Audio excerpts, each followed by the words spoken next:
జనరల్గా అంటే మనం అంటే కోచింగ్ ఇండస్ట్రీ గురించి మనం మాట్లాడుకున్నట్లయితే చాలా భారీ ఎత్తున జరుగుతుంది. ఈ కోచింగ్ ఇండస్ట్రీ అలా ఇండస్ట్రీస్లోనే 14-15 వేల కంపెనీస్ వచ్చినాయి, మాకు ఇన్కమ్ వస్తుంది, ట్యాక్స్లు వస్తున్నాయి, ఎంటర్ప్రైజెస్ పెరుగుతున్నారు ఎడ్యుకేషన్ సెక్టర్లో అని రకరకాలుగా మనం చెప్తున్నాం.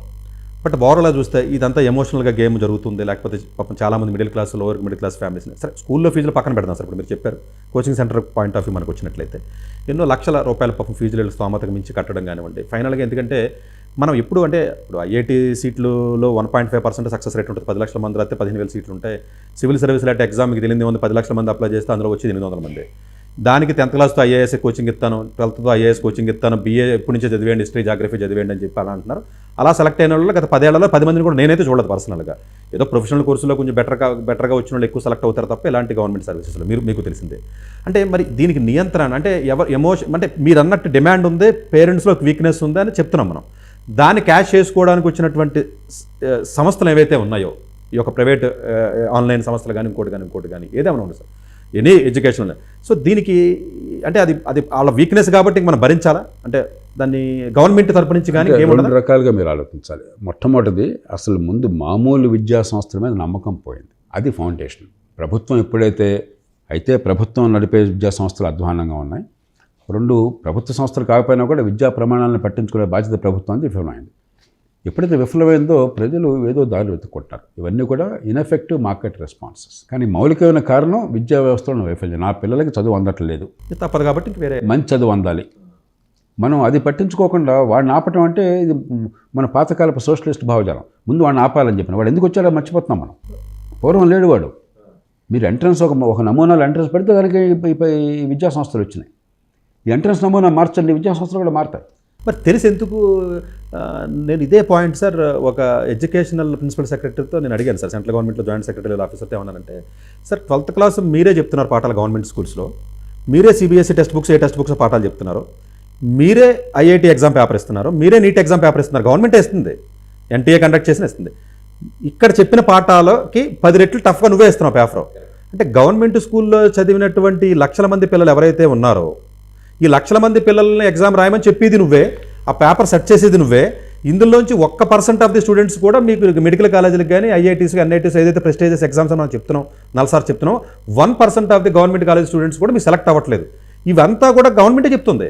అంటే మీరు చాలా సరైన విషయం చెప్పారు. నేను 2 సమస్యలు ఉన్నాయి. ఒకటి, డిమాండ్ అంతా కూడా కొన్ని విద్యా సంస్థలకి, ఇంజనీరింగ్లో కూడా అందరికీ లేదు, IITకే ఉంది. IITs NITs ఎందుకని మిగతా కాలేజీకి ఎన్నేళ్లపైన తేడా లేదని పరిస్థితి వచ్చింది. కాబట్టి ఎక్కడ ఛాన్స్ ఉంటుందో, ఇప్పుడు ఎలక్షన్లో ఎట్లాగైతే అందరికీ డబ్బు పంచితే కానీ ఓట్లు రావు, ఎక్కడో కొన్ని ఓట్లు వస్తే ఆ ఓట్లు వస్తేనే గెలుస్తాను, అందరికీ పంచాలి.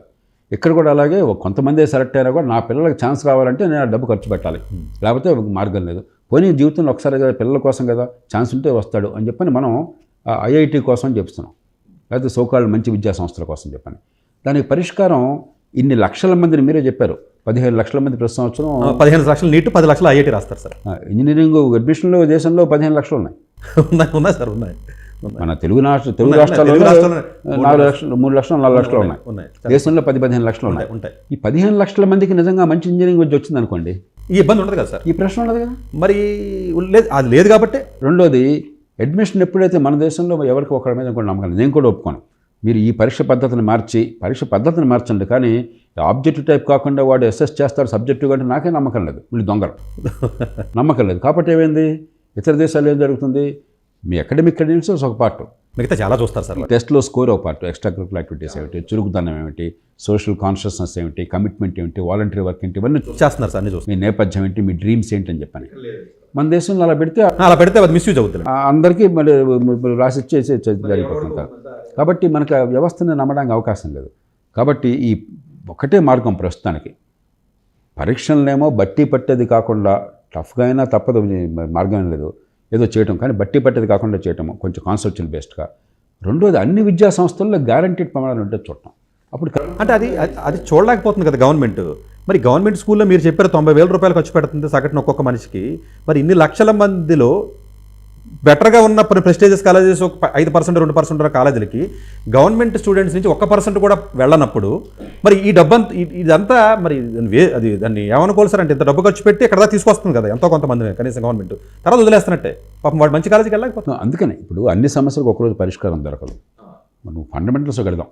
స్కూల్ స్థాయిలో కాన్సెప్చువల్ అండర్స్టాండింగ్ బేస్డ్ ఎడ్యుకేషన్. దానికి ఇప్పుడు వాళ్ళు సాఫ్ట్వేర్లు వచ్చినాయి. khanacademy.org ఉన్నది. మరి ఎన్నో సాఫ్ట్వేర్లు ఓపెన్ సోర్స్ సాఫ్ట్వేర్ కూడా వచ్చినాయి. ఎగ్జామినేషన్ సిస్టమ్ కూడా పీసా టైప్లో, లేకపోతే యాక్ట్ కానీ శాట్ కానీ ఆ పరీక్షల టైప్లో ఎగ్జామినేషన్ క్వశ్చన్ బ్యాంకులు నేనే తయారు చేస్తున్నాను. ఒక సంస్థ, నేను కూడా బోర్డు సాయం చేస్తున్నాను. ఎలాంటివి వస్తున్నాయి, అన్నీ ఒక పక్వానికి వస్తుంది.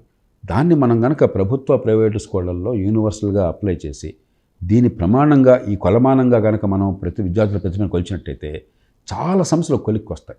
భయపడుతుంది కదా సార్ గవర్నమెంట్? నేను అనుకోవటం ప్రభుత్వాలు కూడా కొంచెం సిద్ధపడుతున్నాయి స్లోగా. అంటే ప్రభుత్వాలు మనం అనుకుంది వేగంగా నడవవు, కానీ కొత్త విద్యా విధానం కానీ మిగతా కానీ చూస్తుంటే కొంచెం ఆ దారికి వెళుతున్నారు. మనం క్రమక్రమంగా దాన్ని పుష్ చేయాలి. ఎందుకంటే మీరు అన్నట్టుగా 26 కోట్ల మంది పాఠశాల విద్యార్థులు ఉన్నారు, 4 కోట్ల మంది కాలేజీ విద్యార్థులు ఉన్నారు.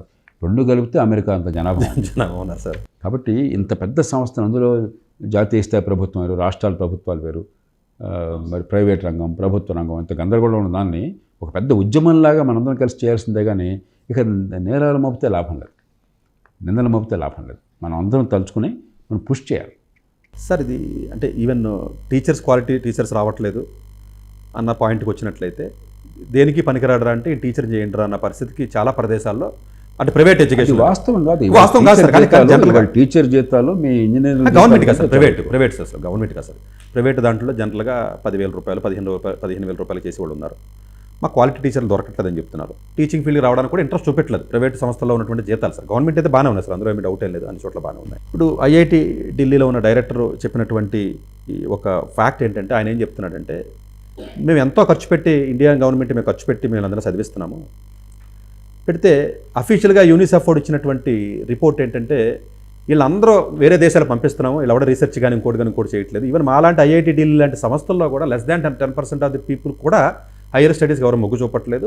సరే, what ever the reason, financial conditions అవ్వచ్చు, మిడిల్ క్లాస్ ఫ్యామిలీస్ అవ్వచ్చు, జాబ్లకు వెళ్ళిపోతున్నారు.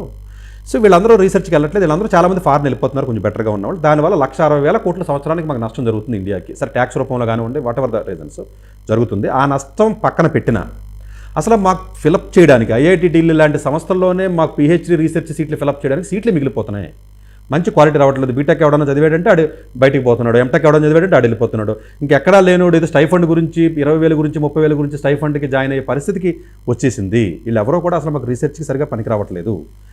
అలాగ మీకు టెక్నాలజీ ప్రకారంగా ఏదైనా ఒక ఎగ్జాంపుల్ ఒకటి తీసుకుని చెప్పాడు సరే. నానో టెక్నాలజీ అనేది ఒక వింగ్ తీసుకుంటే 24,000 రీసెర్చ్ పేపర్స్ పబ్లిష్ అయితే అమెరికాలో, పేటెంట్లు 5,000 ఉన్నాయి.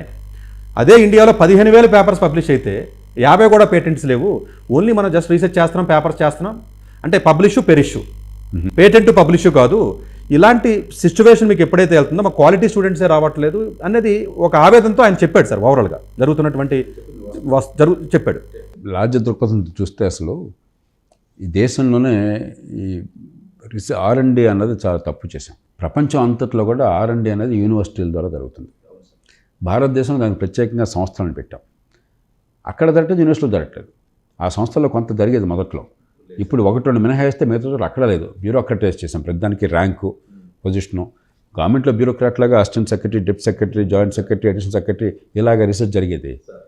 అది ఒక డెమోక్రాటిక్ ఎన్వైరన్మెంట్లో మేధస్సు వికసించే రకంగా స్వేచ్ఛగా డిస్కస్ చేస్తూ జరుగుతుంది. కానీ అవన్నీ కూడా బాబుడంగా చేసి పారేసాం ఆ సంస్థల్ని. యూనివర్సిటీల్లో దాదాపు రీసెర్చ్ అనేది అంతరించిపోయింది, అయిపోయింది. కాబట్టి అసలు R&D మనకి చాలా మౌలికమైన మార్పు కావాలి, దానిలో ఏమాత్రం అనుమానం లేదు. కానీ ఈ సమస్య చూసి బెంబేలు ఎత్తితే మనకు పరిష్కారాలు రావు. ఎందుకంటే ఇవన్నీ ఒక్కరోజు కాదు. ఒక గొప్ప యూనివర్సిటీ నిర్మాణం మీరు ఒక 100,000 కోట్లు డబ్బులు ఇస్తే కాదు, ఒక కనీసం 30-40 ఏళ్ళు పడుతుంది. ఎందుకంటే యూనివర్సిటీ సంస్కృతి కావాలి, మంచి వాళ్ళని ఆకర్షించాలి క్రమక్రమంగా. అలాగే ఇప్పుడు మీరు చెప్పిన సమస్యలు ఎస్టాబ్లిష్డ్ ఇన్స్టిట్యూషన్స్లో కూడా బాగు చేయాలంటే కనీసం 15-20 ఏళ్ళు పడుతుంది. ఇవాళ మొదలెడదాం, కనీసం స్కూల్ ఎడ్యుకేషన్ ఇంప్రూవ్ చేద్దాం, హైయర్ ఎడ్యుకేషన్లో కనీసం అవుట్కమ్స్ ఇంప్రూవ్ చేద్దాం. R&D కొంచెం టైం పట్టినా కూడా కొన్ని సంస్థలు బాగా ప్రామాణికమైన సంస్థలు ముందుకు వస్తాయి. ఒక 10 ఏళ్ళు పడుతుంది. ఒక తత్వవేత్త చెప్పాడు, 3 నెలల్లో చేద్దాం అనుకునే చాలా కష్టం. కొంచెం ఓపిక ఉండాలి. మనం అంతా హడావుడిగా చేద్దాం, ఏమీ చేయలేకుండా ఉంటున్నాం. కొన్ని వెంటనే సాధించగలం. పాఠశాల విద్యలో పరీక్షలను మార్చడం వెంటనే చేయగలం, దాని ఫలితాలు 2-3 ఏళ్ళలో చూడగలం. హైయర్ ఎడ్యుకేషన్లో కూడా అవుట్కమ్స్ని మార్చడానికి వెంటనే 4-5 ఏళ్ళలో తీసుకురాగలం. రీసెర్చ్ ఇది బాగు చేయడానికి 10-15 ఏళ్ళు పడుతుంది. అర్థం సార్. గొప్ప యూనివర్సిటీస్ కొత్తగా నిర్మాణం చేయడానికి 20-30 ఏళ్ళు పడుతుంది. పేషెంట్గా చేయాలి. ఉన్నాయా క్వాలిటీ కొత్త ఉన్నట్లో కొన్ని క్వాలిటీ కనీసం పెంచగలిగితే సార్ ముందు మీరు అన్నట్టు కొత్త తర్వాత వస్తుంది. అందుకని అన్నీ చూసి బెంబేలు ఎత్తకూడదు. మనకి ఇప్పుడు షార్ట్ టర్మ్లో కొన్ని చేయగలం, అది చేద్దాం. ఆటోమేటిక్గా ఫౌండేషన్ వస్తే మిగతాన్ని బాగుపడతాయి. నాకు పూర్తి విశ్వాసం ఉంది, ఈ సమాజం విద్యని విద్వత్తుని కోరుకుంటాం. ఆ సమాజంలో డిమాండ్ బలంగా ఉన్నంత కాలం మనం సరైన పనులు చేస్తే క్రమక్రమంగా మనకు తెలియకుండానే సమాజం అందుకుంటుంది. ఎన్నో రంగాల్లో మనం ఊహించినంత వేగంగా మార్పు వచ్చినాయి కదా. కాబట్టి ధైర్యంగా చేయాలి. కానీ ముందు అసలు ఫండమెంటల్స్, ఫౌండేషన్, పునాదులు లేకుండా, పాఠశాల విద్య ప్రమాణాలు లేకుండా, కాకపోతే సార్ ఏది యూనివర్సిటీల్లో డిగ్రీలకు విలువ లేకుండా మిగతావన్నీ అనవసరం. ఈ రెండు ప్రస్తుతం ఈ రెండు లేవు.